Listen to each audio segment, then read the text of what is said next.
Chapitre 1. Le dîner parfait. Vincent Vince Rodriguez se tenait dans sa cuisine à 2 heures du matin, nettoyant méthodiquement les dernières poêles en fonte. 3 jours de préparation, 23 portions soigneusement planifiées des plats préférés de sa femme Miranda. L'ail avait mariné pendant 48 heures. Le dessert, une recette de soule au chocolat personnalisé qu'il avait perfectionnée pendant des mois, refroidissait au réfrigérateur, attendant une célébration qui n'arriverait jamais. Son téléphone vibrait sur le comptoir en granit. Le texto de Miranda brillait dans l'obscurité. Nous avons décidé de fêter ça au restaurant. C'est la vraie famille, seulement la vraie famille, qui a été posée sur la poêle avec une précision délibérée. Au cours de ses 20 ans de carrière militaire, il avait appris à contrôler sa respiration pendant les moments de crise en Afghanistan. Ce contrôle avait sauvé des vies. Ce soir, cela pourrait sauver son mariage ou y mettre fin à jamais. Il a fait défiler leur fil de discussion.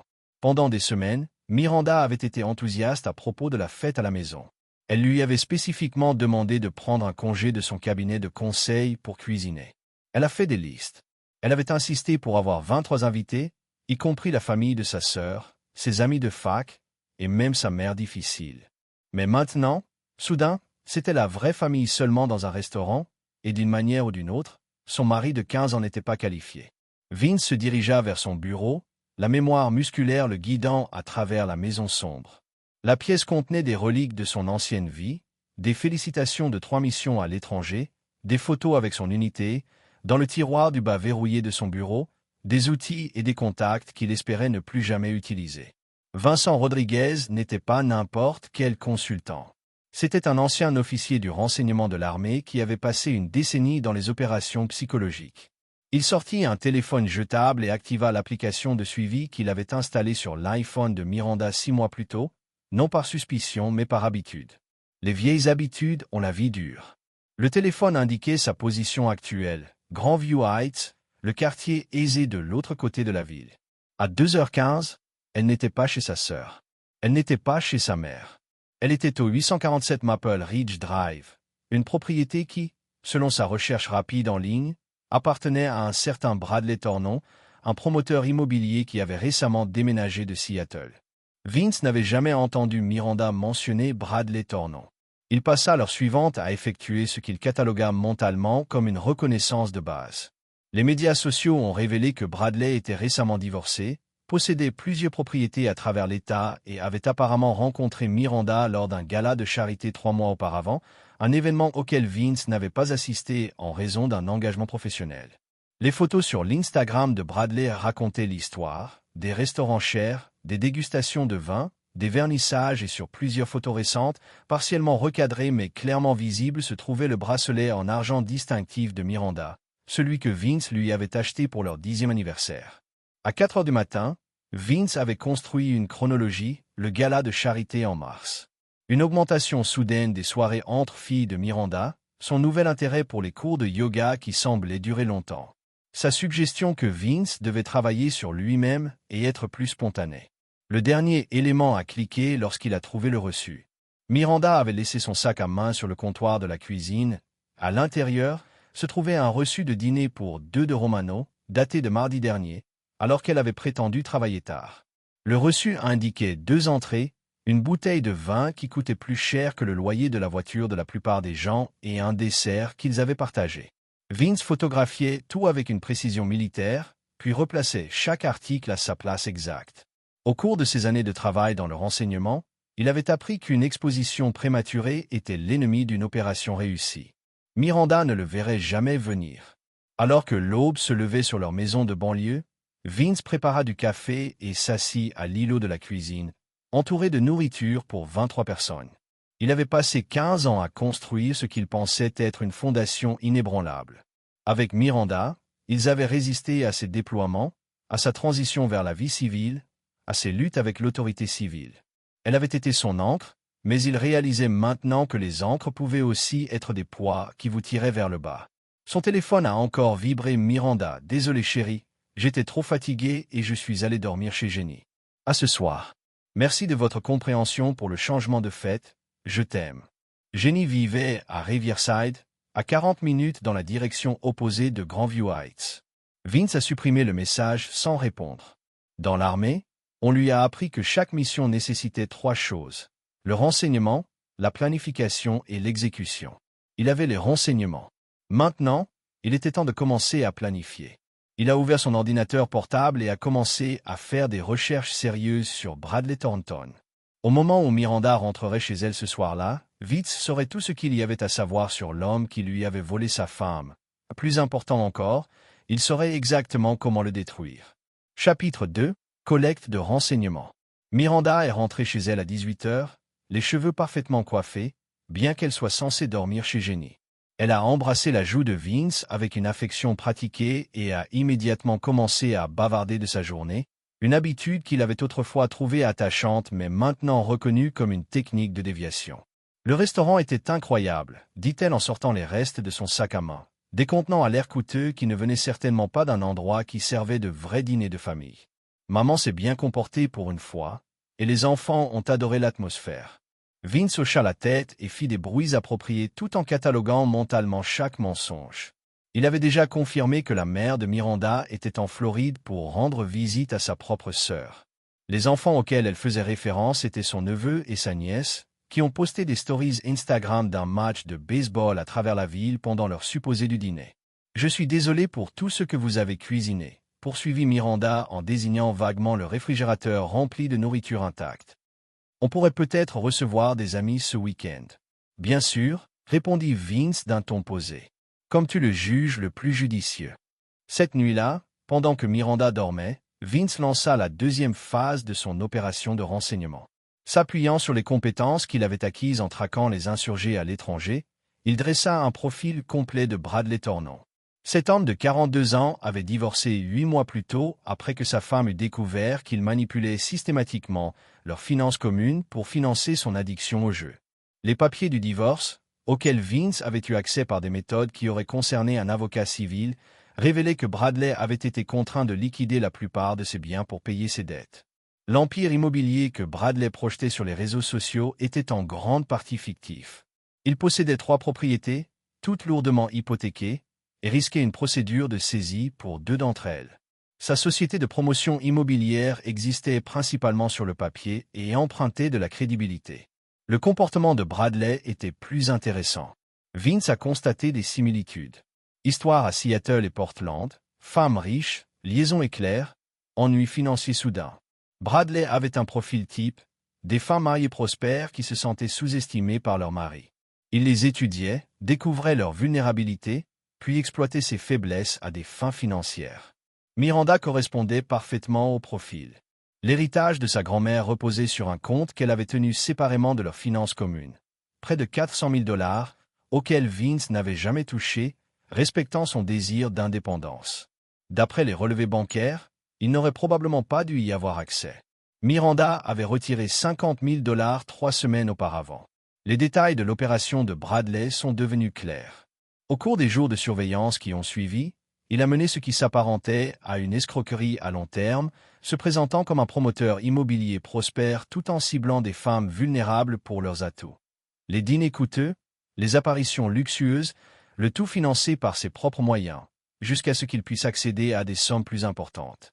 Mais Vince a également découvert autre chose. Bradley ne travaillait pas seul. Ses recherches ont révélé un réseau de des associés dans différentes villes menaient tous des opérations similaires. Les relevés téléphoniques montraient des contacts réguliers avec des hommes de Phoenix, Denver et Miami, qui semblaient mener des opérations identiques. Jeudi soir, Vince a suivi Miranda à ce qu'elle avait prétendu être une réunion de club de lecture. Au lieu de cela, elle s'est rendue dans un complexe d'appartements haut de gamme où Bradley l'attendait dans le parking. Vince les observait de loin s'embrasser avec la familiarité d'amants de longue date, et non de nouvelles connaissances. Dans l'appartement de Bradley, que Vince observait grâce à un équipement de surveillance militaire récupéré dans un entrepôt, la scène était tout à fait conforme à ses attentes. Bradley avait créé un environnement soigneusement mis en scène pour impressionner. Des œuvres d'art coûteuses, des meubles de luxe, une collection de vins qui coûtait probablement plus cher que la plupart des voitures. Tout cela, Vince le savait désormais, financé par ses relations précédentes et ses dettes actuelles.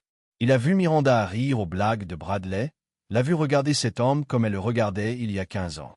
Mais plus que l'infidélité, ce qui a enragé Vince, c'était la manipulation. Bradley jouait avec Miranda comme aux échecs.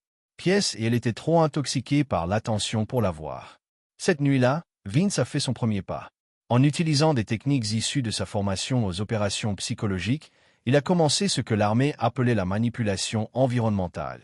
Il a piraté le service de surveillance du crédit de Bradley et déclenché des alertes de fraude sur ses comptes. Il a signalé anonymement des infractions au zonage sur les propriétés de Bradley au bureau d'urbanisme de la ville. Il a fait en sorte que les inspections des bâtiments soient programmées à des heures inopportunes. Rien de traçable, rien d'assez illégal pour réveiller les soupçons. Juste assez de pression pour compliquer légèrement la vie de Bradley. Chaque jour, jusqu'au vendredi, Bradley recevait des appels de banque, de fonctionnaires municipaux et de créanciers. Vince a vu la façade confiante de l'homme commencer à se fissurer alors que son monde soigneusement construit commençait à connaître des problèmes inexpliqués. Mais ce n'était que le début. Vince avait appris que Bradley préparait quelque chose de plus important avec Miranda, quelque chose qui l'obligerait à accéder à son héritage. Des conversations téléphoniques capturées par des appareils de surveillance que Vince avait placés dans leur lieu de rendez-vous habituel ont révélé que Bradley avait l'intention de convaincre Miranda d'investir dans un projet de développement immobilier. La pièce finale s'est mise en place lorsque Vince a découvert la chronologie. Bradley avait prévu de proposer l'investissement samedi, le jour même de l'anniversaire de Miranda. Il avait organisé une soirée romantique dont le point culminant était qu'elle accepte de lui confier son avenir financier. Vince passa la nuit de vendredi dans son bureau, entouré de dossiers de renseignements qui brossaient un tableau clair de la conspiration contre son mariage et sa vie en Afghanistan. Il démantela les réseaux d'insurgés grâce à sa patience, sa planification et une exécution précise. Cette situation exigeait la même approche. Il ouvrit un canal de communication sécurisé à des contacts auxquels il n'avait pas parlé depuis des années, des personnes qui lui devaient des faveurs de son service militaire. Il était temps de réclamer ses dettes. Samedi matin, Vince avait rassemblé tout ce dont il avait besoin pour sa contre-attaque. Bradley Thornton pensait traquer une femme au foyer naïve, mais il s'était en fait retrouvé dans la ligne de mire de quelqu'un de bien plus dangereux qu'il ne pouvait l'imaginer. Les 15 heures mentionnées par Miranda dans sa chronologie, qui s'étendrait du samedi soir au dimanche après-midi, c'est à ce moment-là que le monde de Bradley commencerait à s'effondrer et que Miranda apprendrait exactement ce qui était arrivé à ceux qui avaient trahi Vincent Rodriguez. Chapitre 3. La mise en place. Samedi est arrivé avec le genre d'air frais d'automne qui aurait dû faire une fête d'anniversaire parfaite. Au lieu de cela, Vince a passé la matinée à se préparer pour la guerre. Miranda était d'une humeur inhabituellement bonne, fredonnant pendant qu'elle se préparait pour ce qu'elle prétendait être un dîner d'anniversaire tranquille. Avec seulement quelques amis proches. Elle a acheté une nouvelle robe, noire, chère et certainement pas le genre de choses qu'elle porterait pour un dîner décontracté avec des amis. « Tu es sûr que tu iras bien ce soir ?» a-t-elle demandé en appliquant du rouge à lèvres dans le miroir de leur chambre. « Je sais que c'est la dernière minute de te laisser seule pour mon anniversaire. Je survivrai. » Vince répondit en la regardant à travers son reflet. « Je vais peut-être rattraper mon retard. » Miranda l'embrassa pour lui dire au revoir à 19h et Vince activa immédiatement la phase finale de ses préparatifs. Il avait passé la semaine à positionner ses ressources comme des pièces sur un échiquier. Il était temps de les déplacer. Il confirma d'abord la localisation de Miranda à l'appartement de Bradley. Puis il passa une série d'appels téléphoniques qui auraient terrifié Bradley s'il en avait compris l'importance. Le premier appel fut adressé à Marcus Webb, un ancien rangé de l'armée qui dirigeait désormais une société de sécurité privée à Phoenix. Marcus devait la vie à Vince suite à une opération à Kandahar et attendait depuis 8 ans qu'il lui rende l'appareil. « J'ai besoin d'une surveillance sur un réseau. » Vince lui parla d'une opération multiville, fraude financière ciblant les femmes mariées. Marcus ne posa aucune question. En moins d'une heure, il déploya des équipes pour surveiller les associés de Bradley dans 3 États. Le second appel fut adressé à Lisa Chin, une spécialiste en cybersécurité qui avait servi sous les ordres de Vince dans le renseignement militaire. Lisa maintenant. Elle travaillait pour une agence fédérale qui préférait garder l'anonymat, mais conservait des missions de conseil privé pour des clients particuliers. J'ai besoin d'un package d'analyse financière. Vince a expliqué le contexte complet de plusieurs sujets, analyse de modèles et compilation de preuves. Le travail de Lisa était toujours minutieux, légal et toujours recevable devant les tribunaux si nécessaire. Le troisième appel concernait Tommy Kowalski, un ancien marine qui avait fait sa transition dans le milieu des cascades à Hollywood après avoir quitté l'armée. Tommy était spécialisé dans la création de scénarios réalistes pour la formation, scénarios facilement adaptables à d'autres usages. À 22 heures, le réseau de Vince était pleinement opérationnel. Marcus a confirmé que les associés de Bradley dans d'autres villes menaient effectivement des opérations identiques ciblant au moins 12 femmes dans 4 États. Lisa avait rassemblé suffisamment de preuves financières pour poursuivre Bradley et son réseau en vertu des lois fédérales sur la fraude, et Tommy était en route pour mettre en œuvre ce que Vince appelait en privé le protocole d'éducation. Pendant ce temps, grâce à la surveillance de l'appartement de Bradley, Vince a vu la soirée se dérouler exactement comme prévu. Bradley n'avait pas lésiné sur les moyens. Champagne, rose, un repas offert par le restaurant le plus exclusif de la ville. Il sortait toutes les armes de son arsenal de manipulation. À 23h30, Bradley fit son discours.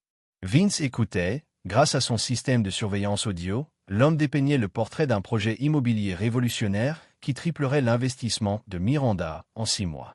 La propriété était censée être située dans un quartier prometteur, préapprouvé pour des condominiums de luxe, et les acheteurs étaient déjà alignés.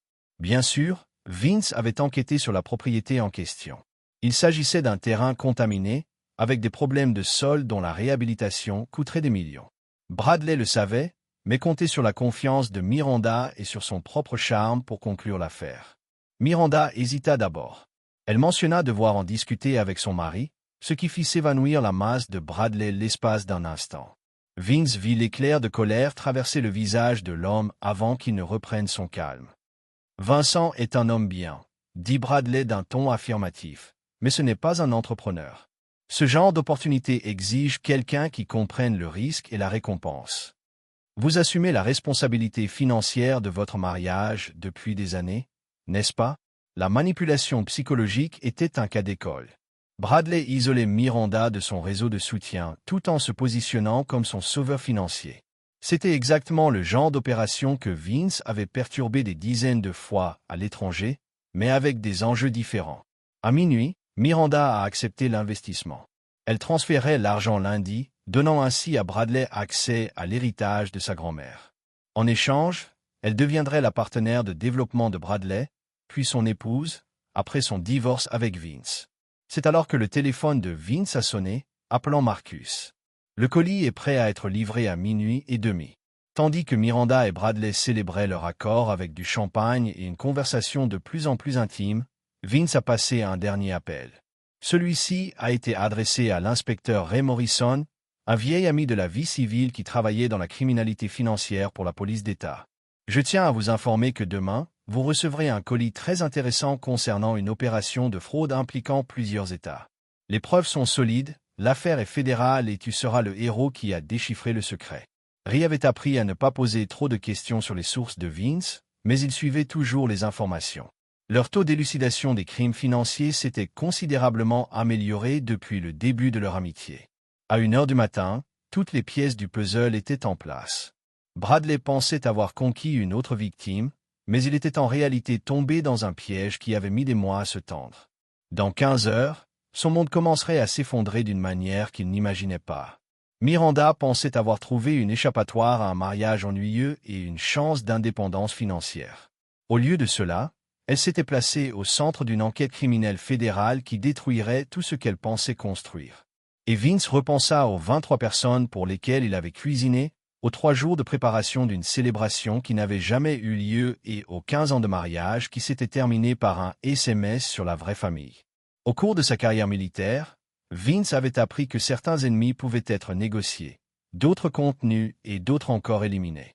Bradley et Miranda avaient se placé dans la 3e catégorie. Alors qu'il se préparait à aller se coucher, Vince repensa à une leçon tirée de sa formation aux opérations psychologiques. Les attaques les plus efficaces n'étaient pas celles que les ennemis voyaient venir. Elles étaient celles qui utilisaient leur propre élan contre elles, transformant leur victoire en leur perte. Demain, la porte tremblerait, mais pas comme Miranda l'espérait.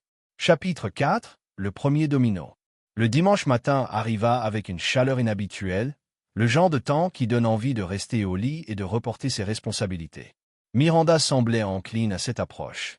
Elle ne rentra chez elle que vers midi, prétextant être restée dormir chez Jenny pour se remettre de son anniversaire. Elle rayonnait de cette satisfaction que procure la conviction d'avoir réussi à tromper quelqu'un.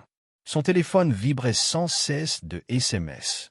Elle répondit en souriant et fredonna en préparant son café, complètement inconsciente que son monde était sur le point d'imploser. Vince était dans son bureau, surveillant plusieurs canaux de communication, lorsque le premier domino tomba.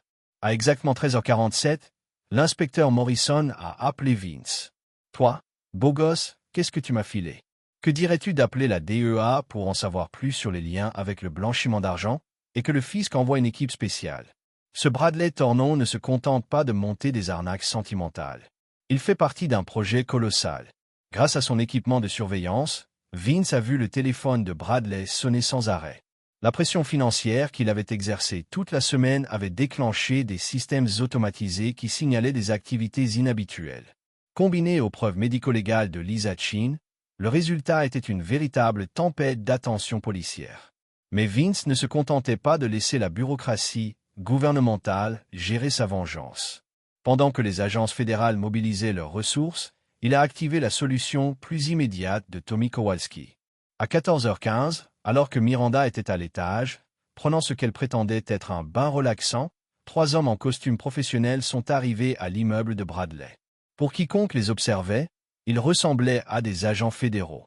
Ils portaient des badges, des véhicules banalisés et le genre d'une attitude sérieuse suggérait une affaire gouvernementale importante. Il ne s'agissait pas d'agents fédéraux, bien sûr. Il s'agissait de l'équipe de Tommy, d'anciens militaires spécialisés dans les jeux de rôle à enjeux élevés.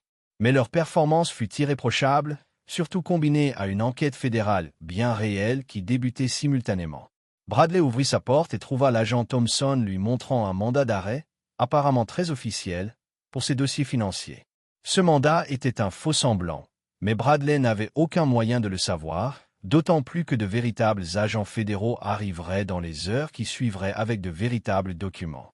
L'agent Thompson expliqua que Bradley faisait l'objet d'une enquête pour exploitation d'une entreprise criminelle transfrontalière.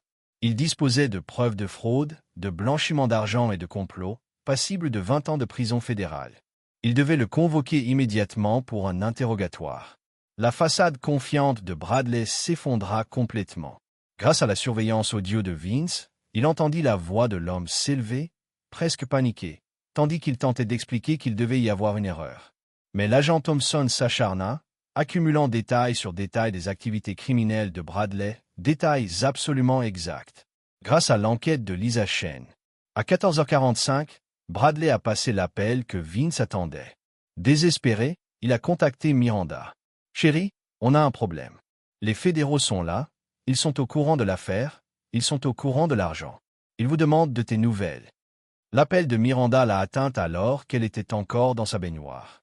À l'étage, Vince a entendu sa voix résonner sur le carrelage de la salle de bain, la panique remplaçant sa satisfaction. « Que voulez-vous dire? Ils vous demandent de mes nouvelles.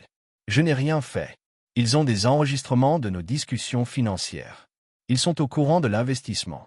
Ils disent que toute personne ayant participé au financement de l'opération pourrait être accusée de complicité. » C'était le moment que Vince avait prévu. Bradley, désespéré, était sur le point de jeter Miranda sous le bus fédéral pour sauver sa peau. Et Miranda allait découvrir exactement pour quel genre d'homme elle avait trahi son mariage. « Écoute. » Bradley a continué sa voix, adoptant un ton froid et calculateur que Miranda n'avait jamais entendu auparavant. « Tu douanier. Tout. Dis-leur que tu n'as jamais accepté d'investir là-dedans. J'étais juste un type rencontré par hasard. S'il te relie à l'argent, on est tous les deux foutus. » Vince observait le reflet de Miranda dans le miroir de la salle de bain tandis qu'elle assimilait ce qu'elle entendait. L'homme dont elle était tombée amoureuse, celui pour qui elle avait prévu de quitter son mari, prévoyait déjà de la sacrifier pour se protéger. Mais, Bradley, je croyais que tu pensais que c'était un conte de fées romantique. Mon Dieu, Miranda, utilise ton cerveau. C'était toujours une question d'argent. Si tu tombes pour ça, c'est ton problème. La ligne a été coupée. Vince a donné à Miranda exactement 60 secondes pour assimiler toutes les implications de ce qu'elle venait d'entendre. Puis il a passé son propre appel en utilisant un appareil de modulation vocale qui le faisait passer pour une personne complètement différente. « Madame Rodriguez, ici l'agent Williams du FBI. Nous devons vous parler immédiatement de votre relation avec Bradley Thornton et de votre implication potentielle dans une enquête fédérale pour fraude. Le cri de Miranda a résonné dans la maison. Vince avait entendu des sons similaires de la part de combattants ennemis lorsqu'ils avaient réalisé que leur situation était désespérée. C'était le son de quelqu'un. Le monde s'écroulait en temps réel. 15 minutes plus tard, Miranda descendit l'escalier en titubant, en peignoir, le visage pâle et les mains tremblantes.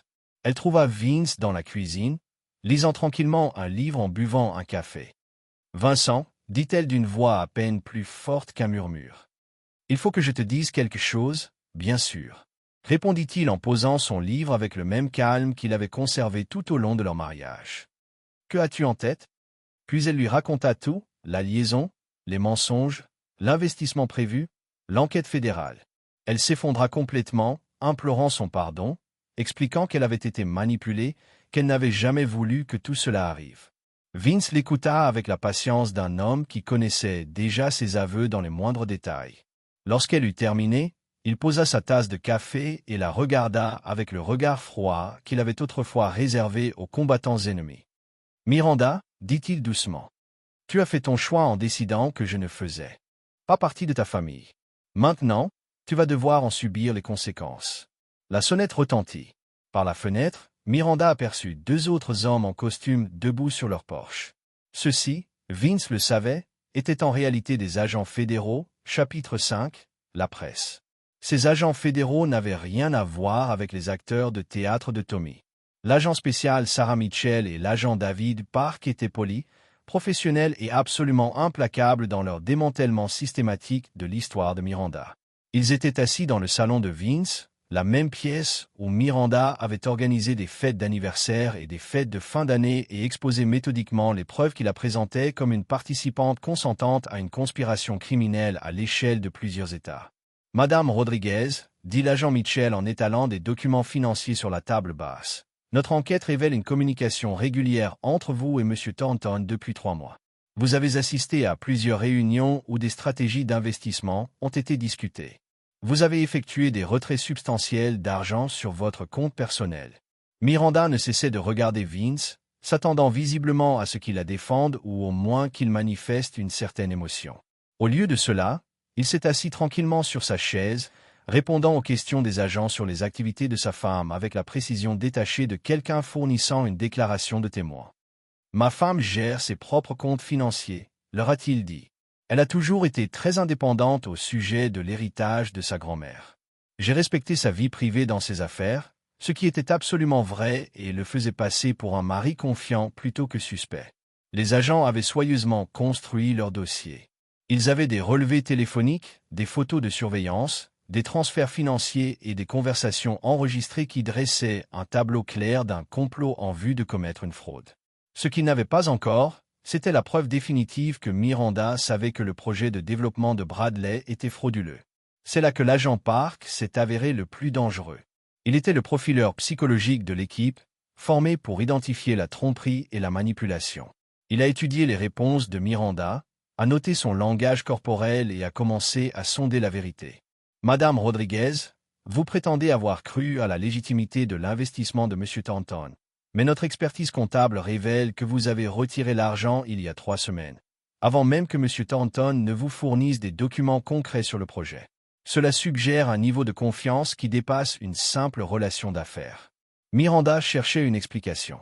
Il semblait très compétent et très prospère. Comment avez-vous vérifié sa réussite?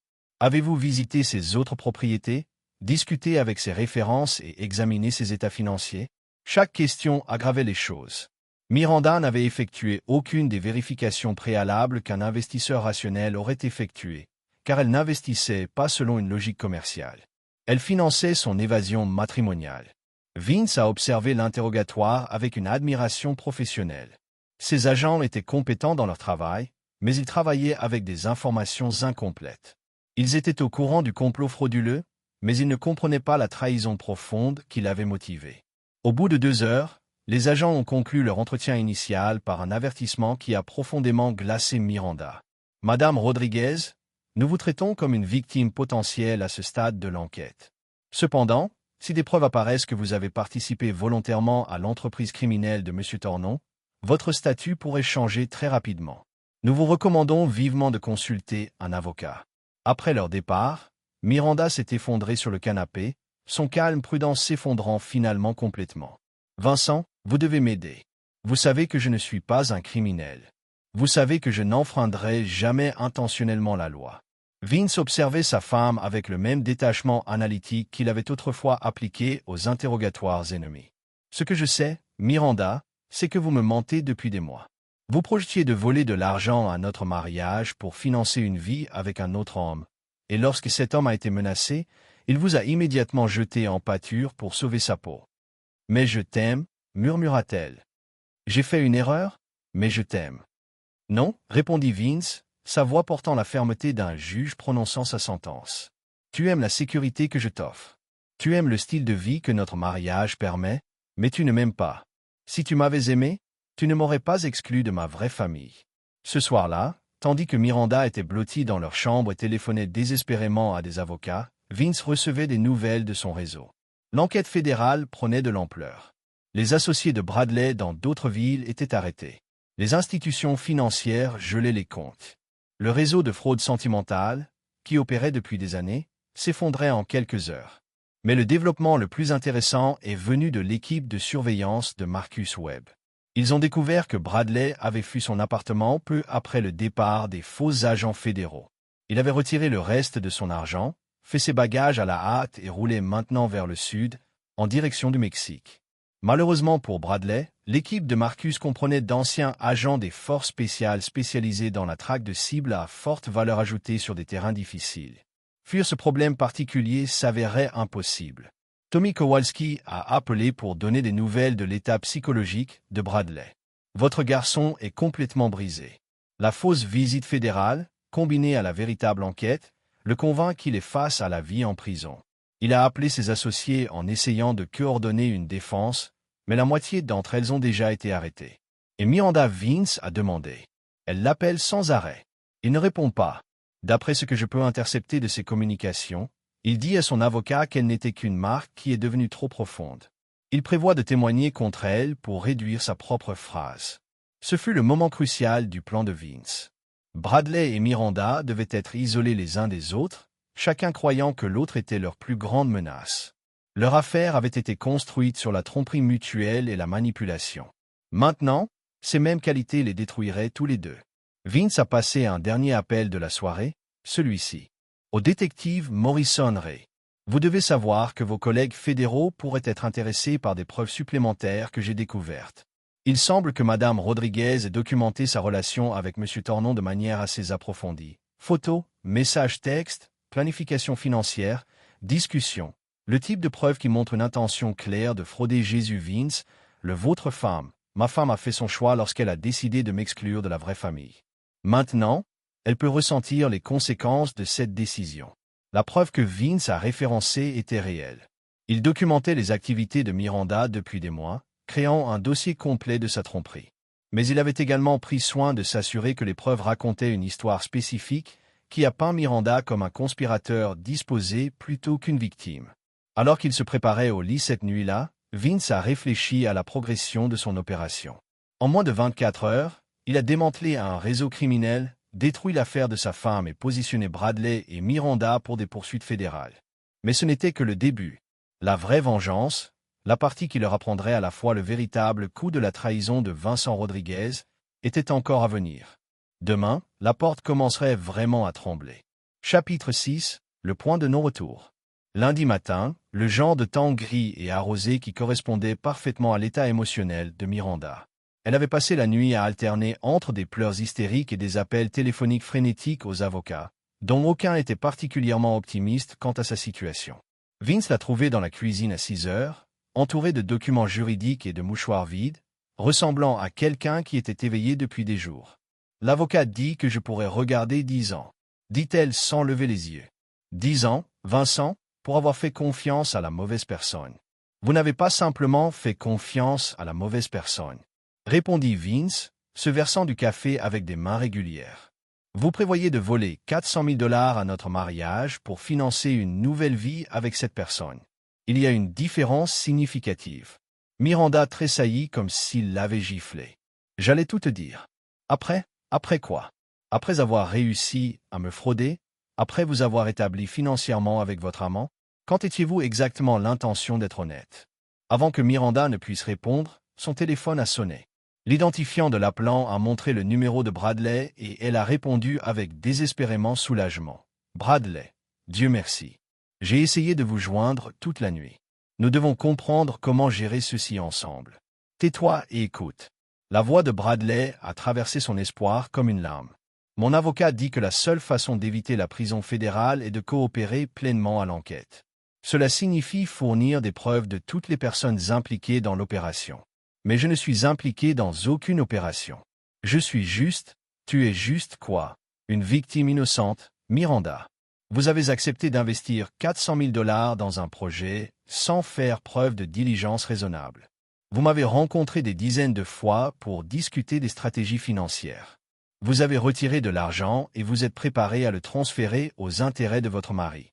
Tout procureur vous pèsera en tant que co-conspirateur.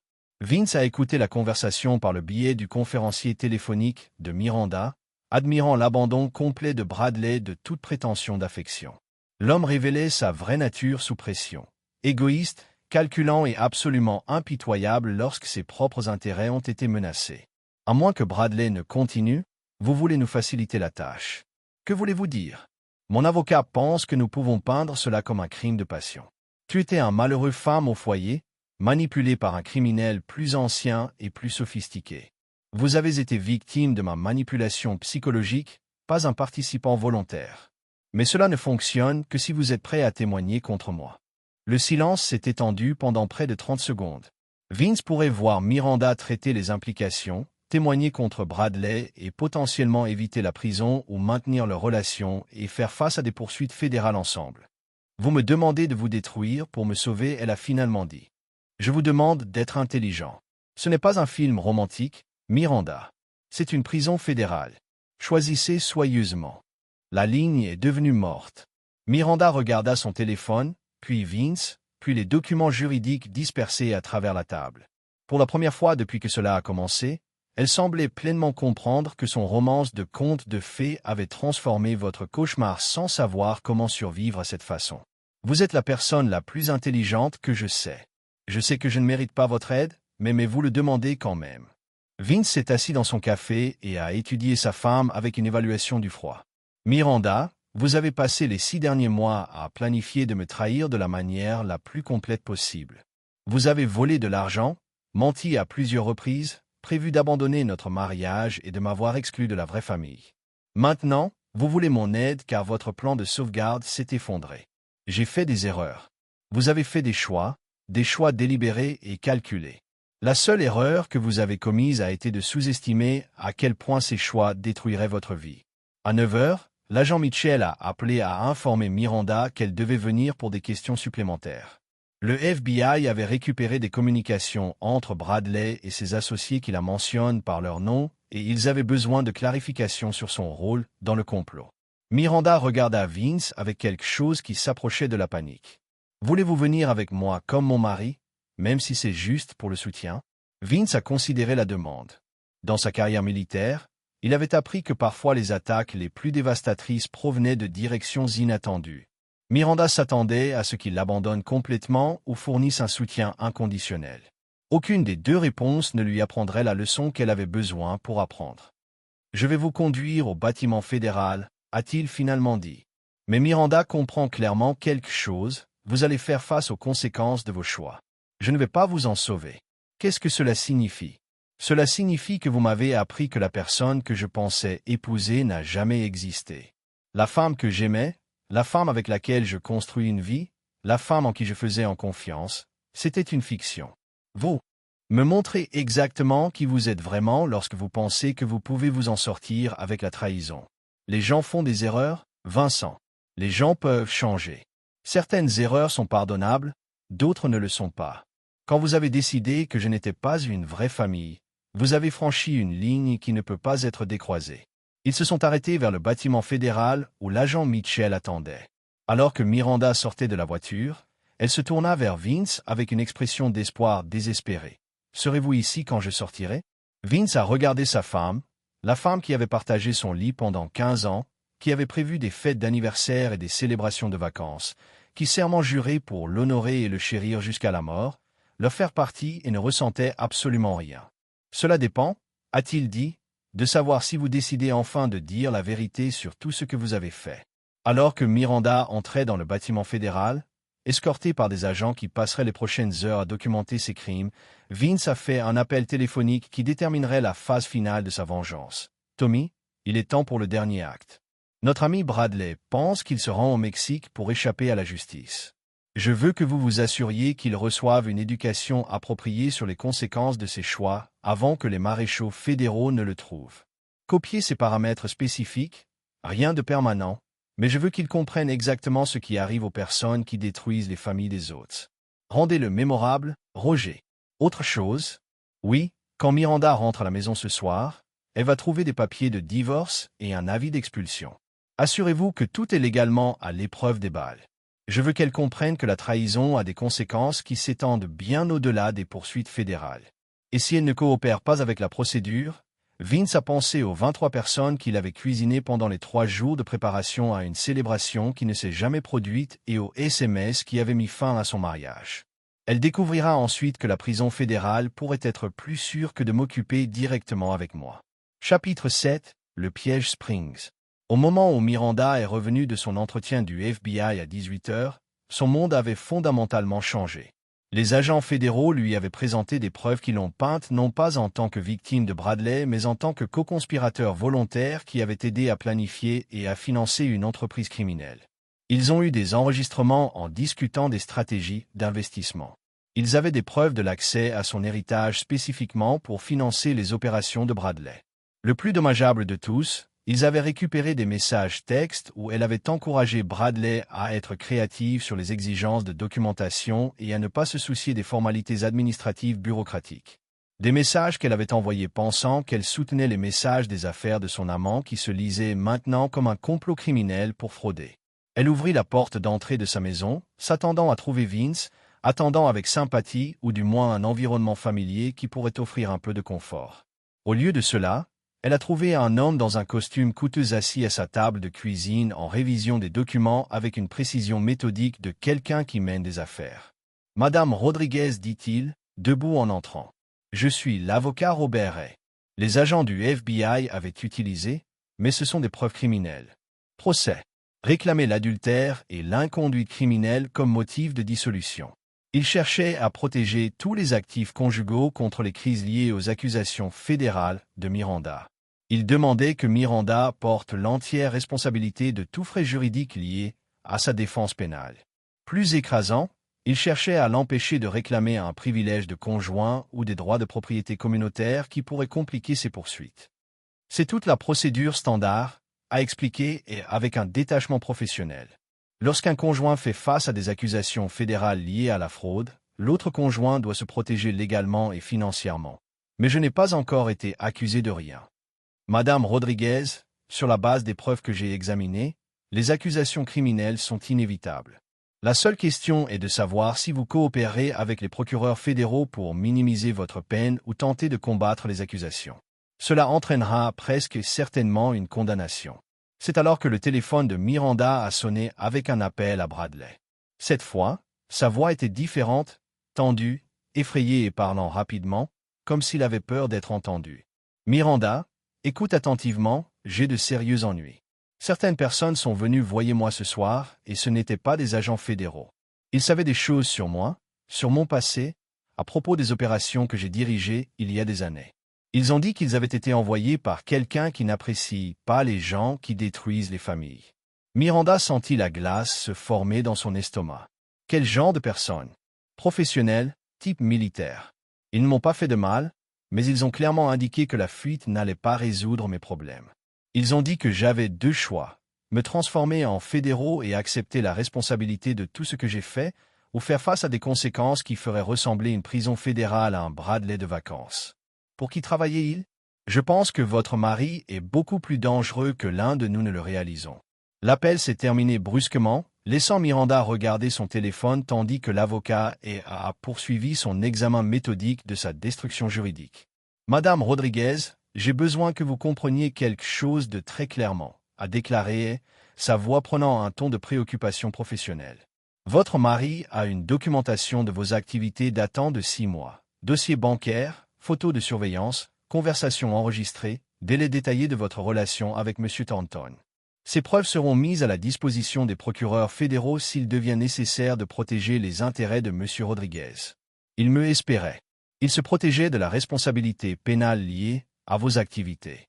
M. Rodriguez soupçonnait que vous étiez engagé dans une mauvaise conduite financière et que vous avons pris les mesures appropriées pour documenter vos actions pour une procédure judiciaire potentielle. Miranda a estimé que les murs se rapprochaient de toutes les directions. Le gouvernement fédéral pensait qu'elle était une criminelle. Bradley prévoyait de témoigner contre elle pour réduire sa propre peine, et son mari, l'homme qu'elle avait supposé serait dévasté par sa trahison, avait apparemment construit une affaire contre elle depuis des mois. « Qu'est-ce que Vincent veut de moi ?» a-t-elle demandé. « Une coopération complète avec les procureurs fédéraux, une honnêteté complète de vos activités avec M. Thornton, l'acceptation de la responsabilité de votre conduite criminelle en accord sur ces termes de divorce sans concours ou délai. Et si je ne suis pas d'accord ?» Elle a fait une pause dans son examen de documents et a examiné Miranda avec le type d'évaluation clinique généralement réservé aux spécimens de laboratoire. Résistance. Consulte maximale. Était sa femme lorsque vous avez passé 3 jours à cuisiner pour 23 personnes, puis je l'ai exclu de votre célébration d'anniversaire. Et a rassemblé ces documents avec une carence en pratique. Monsieur Rodriguez m'a demandé de vous rappeler quelque chose. Dans sa carrière militaire, il a appris que certains ennemis peuvent être négociés avec, certains peuvent être contenus et que certains doivent être complètement éliminés. Vous avez choisi la catégorie dans laquelle vous appartenez lorsque vous avez envoyé ce SMS. Comme l'avocat est parti, Miranda s'est retrouvée seule dans une maison qui ne se sentait plus comme à la maison, tenant des papiers de divorce qui supprimeraient tout ce qu'elle avait tenu pour acquis, confrontée à des accusations fédérales qui pourraient détruire sa vie. Son téléphone bourdonnait d'un texte d'un numéro inconnu. La porte tremble parce que tout ce que vous avez construit sur des mensonges s'effondre enfin. Vous voulez connaître la vraie famille. Vous apprendrez maintenant que la vraie famille ne se trahisse pas pour de l'argent et une gratification sexuelle. Miranda a appelé le numéro de Vince, mais il est allé directement à la messagerie vocale. Elle a appelé son bureau, mais ils ont dit qu'il n'était pas disponible. Elle a conduit dans des endroits qu'elle pensait qu'il pourrait être mais n'a rien trouvé. Vincent Rodriguez avait disparu de sa vie aussi complètement que s'il n'avait jamais existé, ne laissant que la destruction systématique de tout ce qu'elle pensait être en sécurité. La porte ne faisait pas seulement trembler, elle était arrachée de ses charnières. Chapitre 8. Effondrement complet. Mardi matin, le monde de Miranda s'écrase avec l'efficacité d'une démolition contrôlée. Elle s'est réveillée dans ce qui aurait été son lit conjugal, entourée de documents juridiques qui détaillaient le démantèlement complet de sa vie, seulement pour découvrir que son téléphone avait bourdonné toute la nuit avec des appels des numéros qu'elle ne reconnaissait pas. La première messagerie vocale était de l'agent Mitchell. « Madame Rodriguez, nous devons parler immédiatement. De nouvelles preuves ont émergé qui modifient considérablement votre situation juridique. » La seconde était de son avocat. « Miranda, appelez-moi de toute urgence. » Les procureurs fédéraux se déplacent plus rapidement que prévu. La troisième provenait de sa banque. « Madame Rodriguez, vos comptes ont été gelés en attendant une enquête fédérale. » Et le quatrième provenait d'un numéro qu'elle ne reconnaissait pas, avec un message qui la refroidit à l'os. « Voici Bradley. Ils m'ont tué. Je suis dedans custe à vue fédérale. Mon avocat dit que la seule façon de réduire ma phrase est de fournir des témoignages complets sur tous les co-conspirateurs. Je suis désolé, mais je dois tout leur dire. » Miranda est tombée sur sa cuisine pour constater que même sa cafetière avait été enlevée. En fait, alors qu'elle regardait autour de lui plus attentivement, elle s'est rendue compte que la plupart du contenu de la maison avait disparu. Meubles, électronique, œuvres d'art et même appareils de cuisine. Tout ce qui pouvait être revendiqué en tant que propriété distincte de Vince ou actif détenu conjointement qui pourrait être soumis à la crise fédérale avait été systématiquement supprimé. Une note sur le comptoir a expliqué la situation dans l'écriture précise de Vince. Tous les actifs conjugaux sont assurés pour empêcher la crise fédérale liée à vos activités criminelles. Vous avez 48 heures pour quitter les locaux.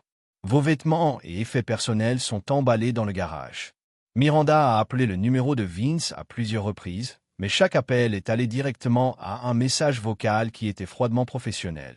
Voici Vincent Rodriguez.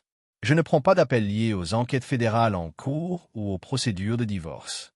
Toute communication doit être dirigée par le biais de mon avocat. À 10 heures, Miranda était assise dans le bureau de son avocat, apprenant que sa situation s'était détériorée du jour au-delà de ce que quiconque avait prédit. Les procureurs proposent un accord de plaidoyer, a expliqué son avocat, mais c'est un complot sévère de commettre des accusations de fraude, de blanchiment d'argent et d'entreprise criminelle. Ils veulent 12 ans de restitution complète et votre coopération complète pour témoigner contre d'autres membres du réseau. 12 ans, Miranda. Ils ont des preuves qui remontent des mois. Ils ont des enregistrements de vous discuter des stratégies financières avec Bradley. Ils ont une documentation de vos connaissances sur la nature frauduleuse de ces investissements. Ils ont des preuves que vous prévoyez d'utiliser votre héritage pour étendre l'opération criminelle, mais je ne savais pas que c'était criminel. Ce n'est pas ce que montre la preuve. Votre mari leur a fourni des enregistrements de surveillance qui vous capturent pour discuter des moyens d'éviter la surveillance bureaucratique et rationaliser les exigences réglementaires pour les projets de développement de Bradley. Tout jury interprétera cela comme une preuve d'intention criminelle. Miranda sentit la pièce tourner autour d'elle. Vincent m'a beaucoup enregistré. Les procureurs fédéraux le décrivent comme parmi les documents les plus complets d'un complot criminel, ils ont déjà vu. Votre mari a apparemment documenté chaque réunion, chaque appel téléphonique, chaque transaction financière pendant des mois. Cet après-midi, Miranda a appris toute l'étendue de la préparation de Vince lorsque l'agent Mitchell est arrivé au bureau de son avocat avec un résumé complet de l'affaire fédérale. Madame Rodriguez, nous avons maintenant des témoignages de 3 des anciens associés de M. Thornton. Ils décrivent un réseau coordonné spécialisé dans le ciblage des femmes mariées avec des actifs importants. Votre cas correspond parfaitement au modèle, isolement du conjoint, manipulation financière, attachement romantique utilisé pour faciliter la fraude. L'agent Mitchell a répandu des photos à travers la table, des images de surveillance qui montraient Miranda et Bradley ensemble dans les restaurants, les hôtels et les réunions de planification. Mais ce n'est pas flou et éloigné. Ils étaient des photographies claires et détaillées qui ont capturé des conversations, des documents et des moments intimes avec une précision professionnelle. Votre mari nous a fourni ces images comme preuve de votre association pénale avec M. Thornton. Il a également fourni des enregistrements audio de vos discussions sur l'utilisation de votre héritage pour financer les opérations de M. Thornton. Miranda regarda les photos, réalisant que Vince la regardait depuis des mois. Chaque dîner romantique, chaque conversation privée, chaque le moment où elle pensait que secret avait été documenté avec une précision militaire. Cependant, l'agent Mitchell a poursuivi, votre mari a également fourni des preuves qui pourraient soutenir un récit différent. Il a enregistré des conversations où M. Thornton vous a spécifiquement entraîné sur la façon d'éviter d'impliquer votre mari dans des décisions financières. Que vous avez été manipulé et fraudé par M. Thornton et ses associés. Situation. Son mariage était terminé, ses économies ont été gelées. Son amant prévoyait de témoigner contre elle et son mari. L'homme qu'elle avait trahi et rejeté comme une vraie famille avait orchestré la destruction complète de son monde avec une précision chirurgicale. Son téléphone a bourdonné un texte de Vince. Vous avez jusqu'à vendredi pour décider si vous souhaitez coopérer avec les procureurs fédéraux ou faire face à un procès sur des accusations maximales. Choisissez soigneusement. C'est la dernière décision que vous obtiendrez de manière indépendante pendant un certain temps. Miranda a appelé le numéro, mais il était déjà déconnecté. Elle a alors réalisé que Vincent Rodriguez n'avait pas seulement documenté sa trahison. Il avait orchestré sa destruction complète tout en lui donnant toutes les occasions de s'incriminer davantage. Il l'avait joué et Bradley les unes contre les autres, a transformé leur complot criminel en preuve fédérale et s'est positionné comme le mari lésé qui a tenté de sauver son mariage malgré les activités criminelles de sa femme. La porte ne se faisait plus seulement. Il avait été complètement époustouflé de ses charnières et Miranda se tenait dans l'épave de tout ce qu'elle pensait être en sécurité, faire face à un choix entre trahir son amant ou faire face à des décennies dans la prison fédérale. Quoi qu'il en soit, Vincent Rodriguez avait complètement gagné. Aftermath du chapitre 9. 6 mois plus tard, Vincent Rodriguez s'est assis dans son nouvel appartement du centre-ville en lisant la couverture des journaux du matin du procès pour fraude fédérale qui s'était terminé la veille. Le titre indique « Romance Fraude Network démantelé, 23 défendeurs condamnés ». Miranda avait finalement choisi de coopérer avec les procureurs fédéraux en témoignant contre Bradley et ses associés. En échange d'une peine réduite de 2 ans plus la restitution que Bradley lui-même avait reçue 15 ans après avoir tenté de fuir le pays et refusant de fournir une aide substantielle à l'enquête, Vince a plié le journal et l'a mis de côté. La procédure pénale n'était qu'un élément de sa victoire complète. Le divorce avait été finalisé il y a 3 mois, Miranda ne recevant rien au-delà de ses effets personnels et une dette substantielle pour les frais juridiques. La maison avait été vendue, tous les profits allant à Vince comme mauvaise partie dans la dissolution. Plus satisfaisante que la victoire financière a été la destruction complète de la position sociale de Miranda. Sa coopération avec les procureurs fédéraux l'avait obligé à détailler tous les aspects de son affaire, sa planification financière avec Bradley et sa tromperie délibérée de son mari. Le témoignage avait été un dossier public, largement couvert par les médias locaux et avait effectivement mis fin à toute possibilité que Miranda reconstruise sa vie dans leur communauté. Le téléphone de Vince a sonné avec un appel du détective Morrison. Vince pensait « Vous voulez connaître votre garçon ». Bradley a eu une période difficile dans le verrouillage fédéral alors qu'il attendait le procès. Apparemment, quelqu'un a fait connaître son opération de fraude romantique et les autres détenus n'ont apprécié quiconque a ciblé les femmes vulnérables. Il a demandé la garde de protection. Après le 3e incident, Malheureux a répondu avec une neutralité complète.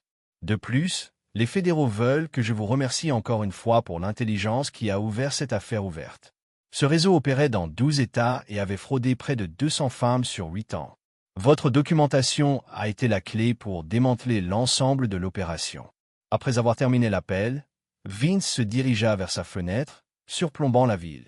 Il avait reconstruit sa vie avec la même précision méthodique qu'il avait appliquée à la destruction de ses ennemis. Nouvel appartement, de nouveaux contrats de conseil, de nouveaux cercles sociaux qui appréciaient son intelligence et son intégrité, tout en ne savant rien de sa capacité à une vengeance impitoyable.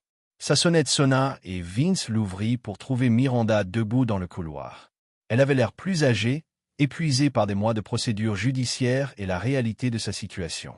Elle devait commencer sa peine de prison la semaine suivante. « Vincent, je sais que tu ne veux pas me voir, mais j'avais besoin de dire quelque chose avant d'entrer, » a-t-il dit en s'écartant. Miranda entra de manière provisoire dans son appartement, regardant autour de l'espace qu'il avait créé sans elle.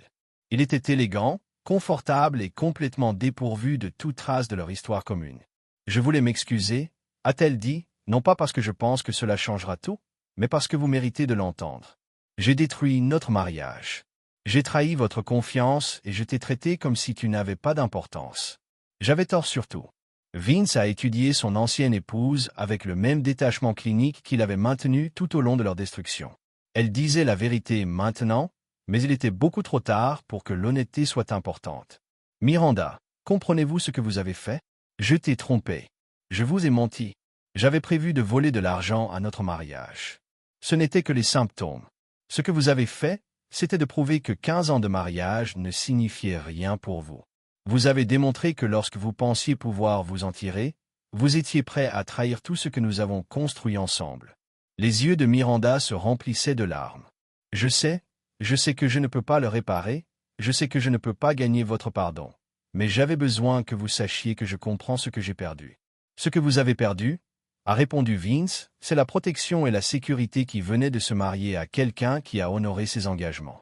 Vous avez joué cette sécurité sur un criminel, qui vous a vu comme rien de plus qu'une source d'argent pratique. J'étais stupide, j'étais égoïste. Vous étiez exactement qui vous avez choisi d'être. Lorsque vous pensiez que les conséquences n'avaient pas d'importance, Vince se dirigea vers son bureau et récupérait une enveloppe de manille. Avant de commencer votre peine de prison, il y a quelque chose que vous devez comprendre sur l'homme pour lequel vous avez jeté votre mariage. Il lui a remis l'enveloppe, qui contenait des photographies et des documents qui peignaient une image complète de l'histoire criminelle de Bradley. Votre amant ne faisait pas que la fraude romantique. Il trafiquait des drogues grâce à ses opérations immobilières. Il blanchissait de l'argent pour le crime organisé. Il a participé à des réseaux de vol d'identité dans 5 États.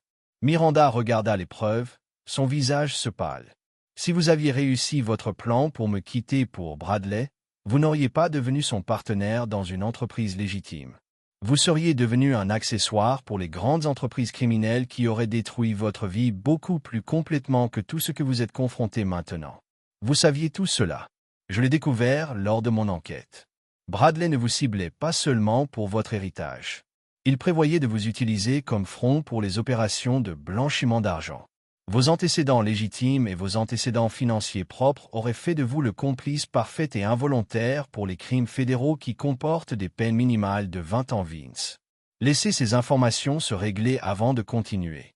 Miranda, vous n'avez pas simplement trahi notre mariage pour un autre homme. Vous avez trahi notre mariage pour un criminel qui prévoyait de détruire votre vie beaucoup plus à fond que jamais. Miranda s'assit fortement, comprenant enfin toute la portée de ce dans quoi elle était presque entrée. Alors tu m'as sauvé. Non, je me suis sauvé. Vous avez fait votre choix lorsque vous avez décidé que je n'étais pas une vraie famille. Tout ce qui s'est passé après cela était simplement la conséquence logique de cette décision. Miranda se leva pour partir, puis se retourna une dernière fois. Tu me détestes maintenant? Vince a examiné la question avec la même précision analytique qu'il a apportée à tout le reste. La haine nécessite un investissement émotionnel. Vous êtes simplement un problème.